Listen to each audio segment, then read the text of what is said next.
Hello friends, welcome back. हम लोग discuss करेंगे आज की क्लास में डायनामिक प्रोग्रामिंग प्रॉब्लम को। तो डायनामिक प्रोग्रामिंग प्रॉब्लम में हम आज की क्लास में एक प्रॉब्लम डिस्कस करेंगे और उस प्रॉब्लम का सॉल्यूशन डिस्कस करेंगे। प्रॉब्लम है हमारे पास कि use dynamic programming to solve the following problem. एक प्रॉब्लम है जिसमें हमें क्या करना है, डायनामिक प्रोग्रामिंग को यूज करना है। डायनामिक प्रोग्रामिंग को हमें क्या करना है, इसमें यूज करना है और उस प्रॉब्लम को सॉल्व करना है, उसे उसका सॉल्यूशन देना है।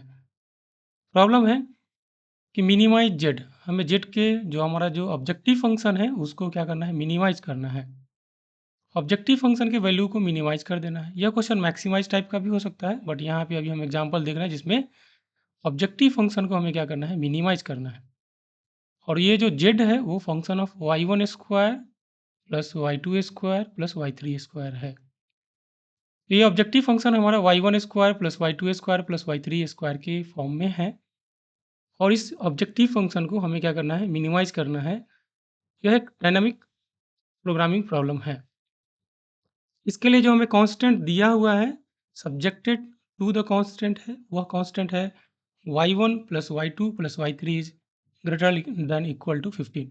तो यहाँ पे y1, y2 और y3 इन तीनों को वैल्यू को अगर हम ऐड करेंगे तो वो मिनिमम वैल्यू कितना होगा, 15 होगा। 15 या उससे ज़्यादा आपका होगा। यहाँ पे y1, y2 और y3 तीनों को ऐड करने से उसका जो मिनिमम वैल्यू होगा वो कितना है, वो मिनिमम वैल्यू 15 होना चाहिए। ये कांस्टेंट है दिया हुआ। यह एक बाउंड्री कंडीशन हमें गिवन है कि जो हमारे पास फंक्शन है, डिपेंडेंट वेरिएबल्स है, जो हमारे पास इंडिपेंडेंट वेरिएबल्स है y1, y2 और y3, इनके जो वैल्यू है वो इस इंडिपेंडेंट वेरिएबल्स का जो वैल्यू होना चाहिए वो मिनिमम 15 होना चाहिए या उससे ज़्यादा होना चाहिए। तो हमारे पास जो डिसीजन वेरिएबल्स हैं वो y1, y2, y3, इनके वैल्यू का एडिशन जो होना चाहिए वो मिनिमम 15 होना चाहिए। फाइनली हमारे पास लास्ट कांस्टेंट है जो आपका नॉन नेगेटिव कांस्टेंट है, जिसको बोलते हैं कि आपका जो हमारे पास डिसीजन वेरिएबल्स है उसके वैल्यूज क्या होंगे, निगेटिव नहीं होंगे, पॉजिटिव होंगे। तो ये हमारे पास गिवन प्रॉब्लम है। इस प्रॉब्लम का हमें क्या करना है, अभी सोल्यूशन देखना है। और यह प्रॉब्लम मिनिमाइजेशन टाइप का है, ये मिनिमाइजेशन टाइप का प्रॉब्लम है। और यह है आपका नॉन नेगेटिव कांस्टेंट गिवन है, नॉन नेगेटिव कांस्टेंट, इसको नॉन नेगेटिव कांस्टेंट बोलते हैं क्योंकि यहाँ पे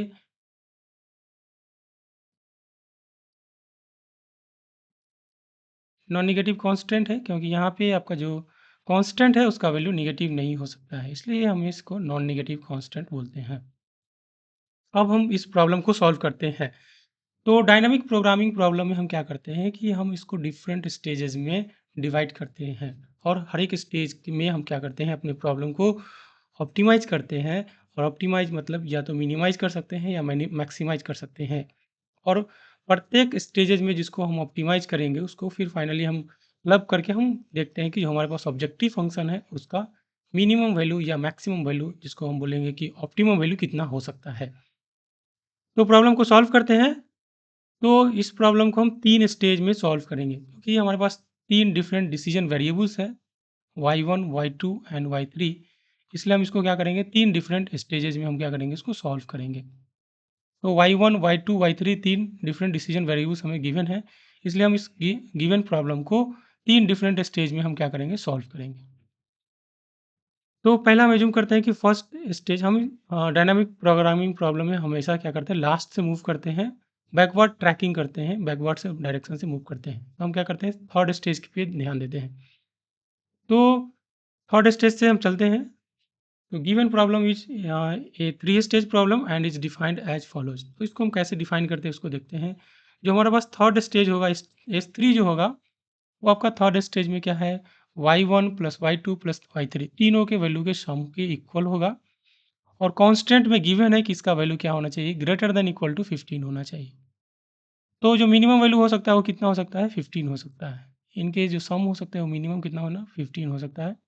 ये 15 से ज़्यादा ही होना चाहिए। तो हमने थर्ड स्टेज को एज्यूम कर लिया, S3 एज्यूम किया स्टेज 3 में। तो स्टेज 3 में हमने स्टेट्स को जो एज्यूम किया है, S3 है, वो आपका y1 plus Y two plus Y three है।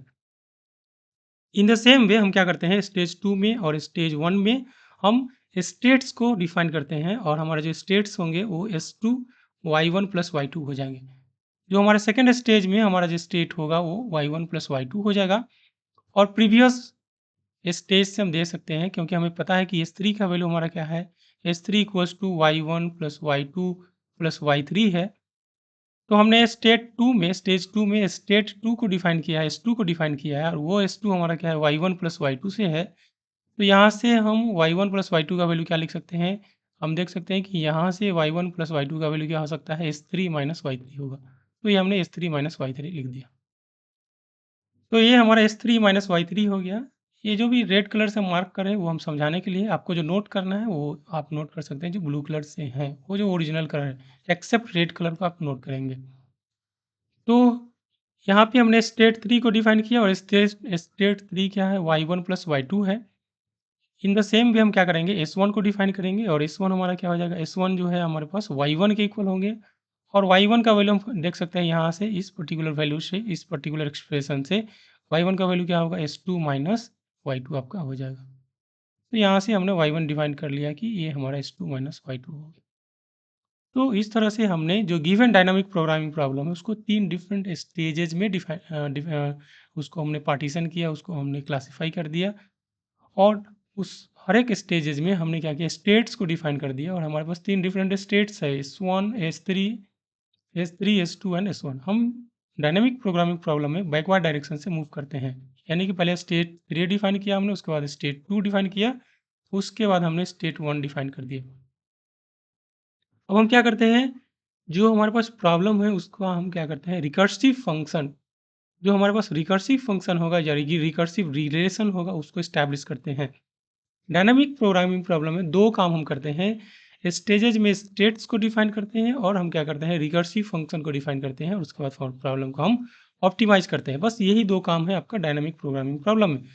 तो हम क्या करेंगे, अभी रिकर्सिव फंक्शन को डिफाइन करेंगे या उसको हम एक्सप्रेस करेंगे। तो जो हमारा फंक्शनल रिलेशन होगा जिसको बोलते हैं रिकर्सिव फंक्शन, रिकर्सिव रिलेशन या रेकरेंस रिलेशन, इसको हम एस्टैब्लिश करते हैं।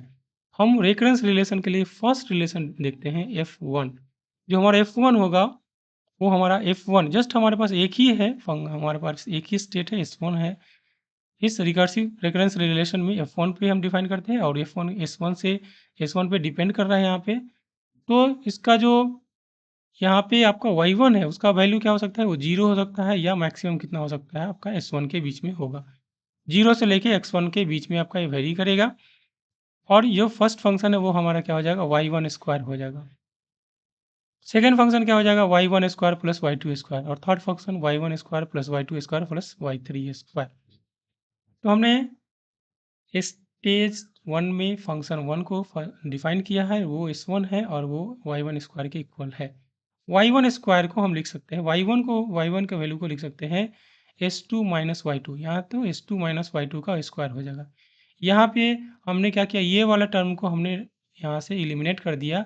क्यों एलिमिनेट करेंगे, क्योंकि इसमें कोई y1 का टर्म नहीं है। यहाँ पे y1 का टर्म है इसलिए हमने y1 के लिए एक लिमिट दिया है कि 0 से S1 के बीच में वेरी करेगा। बट यहाँ पे कोई y1 का टर्म नहीं है इसलिए हमने क्या किया है, इस पर्टिकुलर वैल्यू में हमने y1 को एलिमिनेट कर दिया है। इन द सेम वे हम फंक्शनल रिलेशन स्टैब्लिश करेंगे for function F2 and F2 S2 जो हो जाएगा आपका minimum of y1 square plus y2 square, जहाँ पे y2 का वैल्यू जो होगा वो वेरी करेगा 0 से लेके कहाँ तक, S2 के बीच में।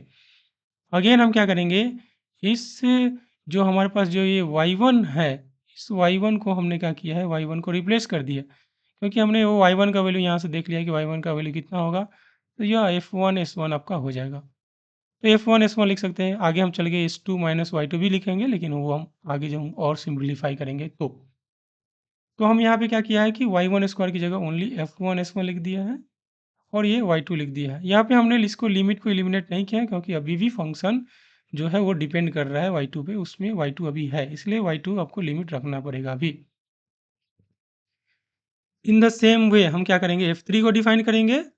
यहाँ हमने क्या किया, इसको थोड़ा सा और सिंप्लीफाई कर दिया कि F1 S1 को हमने क्या किया, यहाँ से एलिमिनेट कर दिया।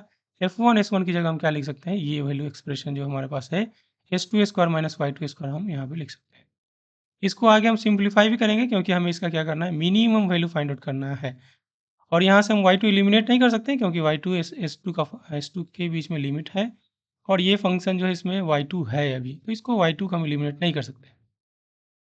नेक्स्ट हम क्या करते हैं, recurrence relation, functional relation establish करते हैं, एक्सप्रेस करते हैं F3 के लिए। तो F3 के लिए हम क्या करते हैं, फंक्शनल रिलेशन, या हम क्या करते हैं F2 को और थोड़ा सिंप्लीफाई कर ही लेते हैं, उसके बाद F3 लिखते हैं। तो F2 के लिए सिंप्लीफाई करते हैं, इसको हम क्या करते हैं, इसका मिनिमम वैल्यू फाइंड आउट कर ही लेते हैं। तो F2 के लिए हमें क्या करता है, मिनिमम वैल्यू फाइंड आउट करना है। तो हमें पता है कि किसी फंक्शन का मिनिमम वैल्यू फाइंड आउट करना है, तो मिनिमा मैक्सिमा के कॉन्सेप्ट से हम क्या करते हैं, उस फंक्शन को उस डिपेंडेंट वेरिएबल के टर्म में, y2 के टर्म में हम क्या करेंगे, डिफरेंशिएट करेंगे और इक्वेट करेंगे 0 से। और उसके बाद जो उसका वैल्यू आएगा y2 को, उस y2 का वैल्यू इसमें रखेंगे, तो इस फंक्शन का हमें मिनिमम वैल्यू फाइंड आउट हो जाएगा। तो इस तरह से हम क्या करते हैं, स्टेज 2 में हम फंक्शन का जो ऑब्जेक्टिव फंक्शन है, जिसको हमने 3 स्टेजेस में क्लासीफाई कर दिया है, तो उसको स्टेज 2 में ऑप्टिमाइज़ कर रहे हैं और उसका मिनिमम वैल्यू फाइंड आउट कर रहे हैं। तो यहाँ पे हम मैक्सिमा एंड मिनिमा कॉन्सेप्ट लगाते हैं और उससे हम क्या करते हैं कि ये जो फंक्शन है, ये फंक्शन का हम क्या करते हैं, मिनिमम वैल्यू फाइंड आउट करने की कोशिश करते हैं कि इसका मिनिमम वैल्यू कितना होगा। तो इसके लिए क्या करते हैं, इस फंक्शन को हम क्या करते हैं, डिफरेंशिएट करेंगे in terms of dependent variable y2 और उसको इक्वेट करेंगे 0 से। तो इसको भी हम डिफरेंशिएट कर रहे हैं y2 के टर्म में, डिफरेंशिएट कर रहे हैं y2 के टर्म में और इक्वेट करेंगे 0 से। तो D f2 y2 equals to 0। यहाँ से f2 का वैल्यू यहाँ से लिख देंगे, ये f2 हमारा है s2 minus y2 square plus y2 square. तो यहाँ से इसको डिफरेंशिएट करेंगे तो क्या होगा, 2s2 minus y2 into differentiation of y2 minus 1 into differentiation of y2 square plus differentiation of y2 square, that is 2y2। इस तरह से हमने इसको डिफरेंशिएट कर दिया है। 2 दोनों में कॉमन है तो 2 यहाँ से एलिमिनेट कर सकते हैं या इसको इधर भी ले जा भी सकते हैं। तो इसको और सिंप्लीफाई करेंगे तो यहाँ से y2 का वैल्यू क्या हो जाएगा, s2 minus y2। Again simplify करेंगे तो यहाँ से y2 का जो वैल्यू हो जाएगा वो कितना हो जाएगा आपका, s2/2। तो y2 के ये s2/2 वैल्यू को हम क्या करेंगे, इस फंक्शन में हम फंक्शन में y2 को रिप्लेस कर देंगे s2/2 से और उसको सिंप्लीफाई करेंगे। तो रिप्लेस करेंगे तो जहाँ पे भी y2 है उसको हमने रिप्लेस कर दिया किससे, s2/2 से, और इसको सिंप्लीफाई करके हम देखेंगे कि कितना आ रहा है।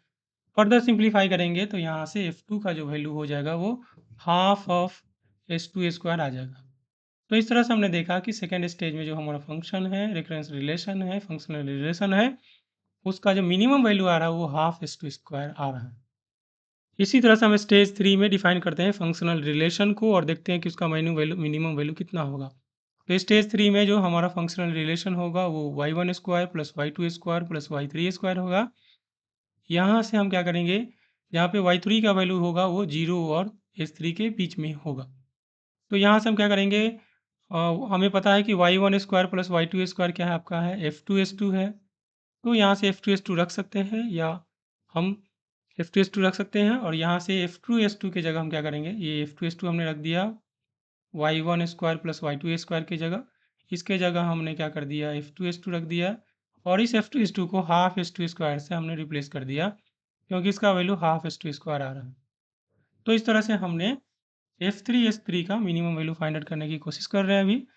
तो यहाँ से f3s3 की जगह हमने क्या कर दिया, f3s3 इक्वल्स टू है half s2 square plus y3 square. यहाँ पे जो ये लिमिट है वो अभी एलिमिनेट नहीं होगा, क्यों नहीं होगा, क्योंकि अभी ये y3 का फंक्शन है। इसको फर्दर सिंप्लीफाई करेंगे यानी कि हम s2 का वैल्यू हम लिखेंगे तो s2 को हम लिख सकते हैं, s2 को क्या लिख सकते हैं, s3 माइनस y3 लिख सकते हैं। तो s2 को हम क्या लिख सकते हैं, तो s2 को लिख सकते हैं s3 माइनस y3। तो ये हमने यहाँ पे s2 को s3 माइनस y3 लिख दिया। बाकी वैल्यू सेम है, हाफ वैसे ही है और स्क्वायर वैसे ही है। तो हाफ वैसे ही है, स्क्वायर वैसे ही है, हमने रख दिया है। तो यहाँ से हमने देखा कि हमने s2 का वैल्यू फाइंड आउट कर लिया है। s2 का वैल्यू यहाँ रिप्लेस कर दिया है तो s2 का वैल्यू कितना हो जाएगा, s3 माइनस y3 का स्क्वायर y3 हो जाएगा। तो यहाँ जो हमारे पास स्टेज 3 में जो फंक्शन है, रिकरेंस रिलेशन है, वो हमारा फंक्शन ऑफ y3 है। अगेन इसका मिनिमम वैल्यू फाइंड आउट करने के लिए क्या करेंगे, हम इसको मैक्सिमा एंड मिनिमा का कॉन्सेप्ट लेंगे और इसको डिफरेंशिएट कर देंगे विथ रिस्पेक्ट टू y3 और इक्वेट करेंगे 0 से और देखेंगे इसका वैल्यू कितना आ रहा है।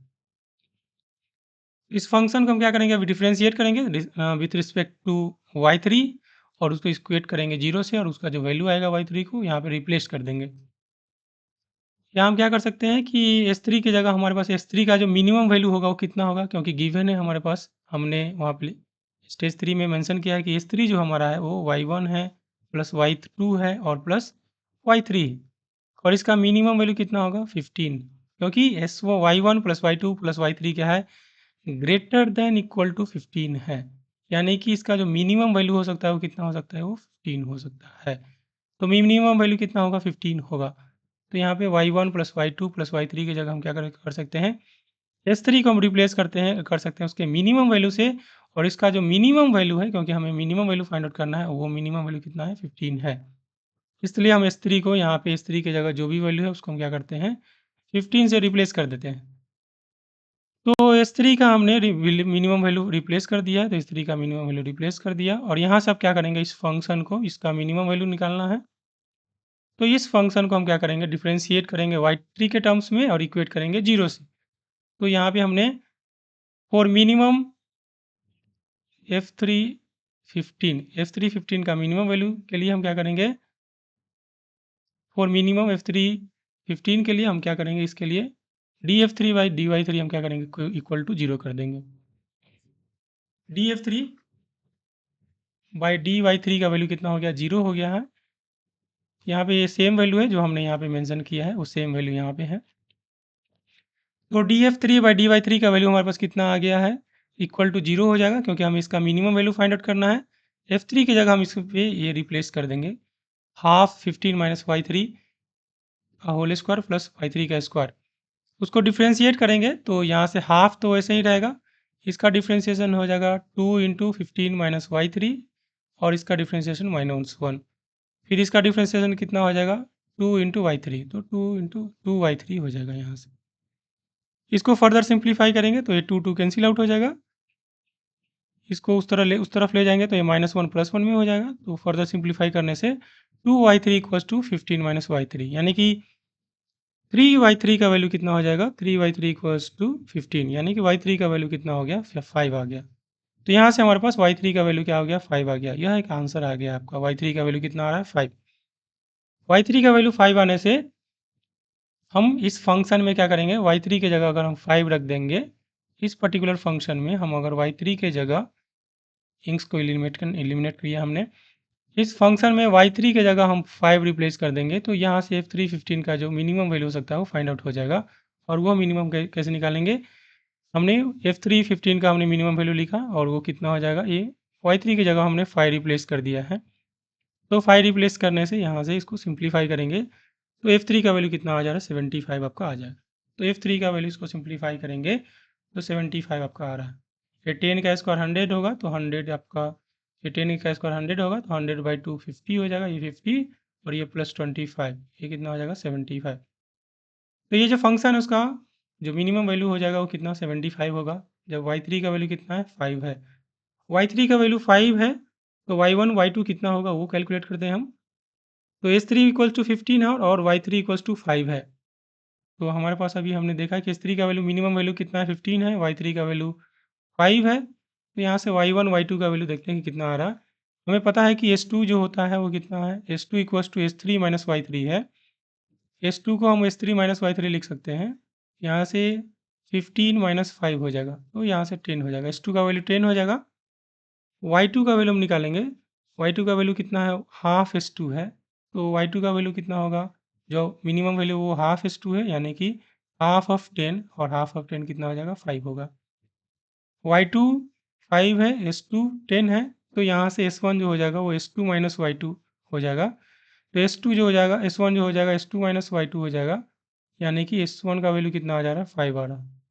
y1 हमें पता है, y1 इक्वल्स टू हमारे पास S1 है और S1 इक्वल्स टू कितना हो जाएगा आपका, 5 हो गया। तो इस तरह से हमने S3 y3 S2 y2 S1 y1 सबका वैल्यू फाइंड आउट कर लिया है और जो हमारे पास ऑब्जेक्टिव फंक्शन है उसका मिनिमम वैल्यू है वो आपका यहाँ से हम जो ऑप्टिमल सॉल्यूशन हो जाएगा, y1 का वैल्यू 5, y2 का वैल्यू 5 और y3 का वैल्यू कितना होगा 5, और ऑब्जेक्टिव फंक्शन का जो मिनिमम वैल्यू वो कितना हो जाएगा 75। तो ये हमारा क्या हो जाएगा, फाइनली आंसर आपका हो जाएगा।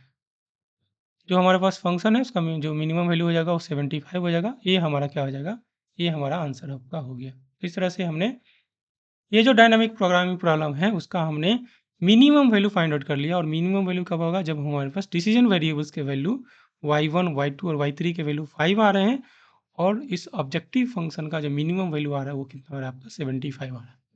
तो इस तरह से हमने ये गिवन डायनामिक प्रोग्रामिंग प्रॉब्लम को सॉल्व किया और देखा कि इसका मिनिमम वैल्यू कितना है।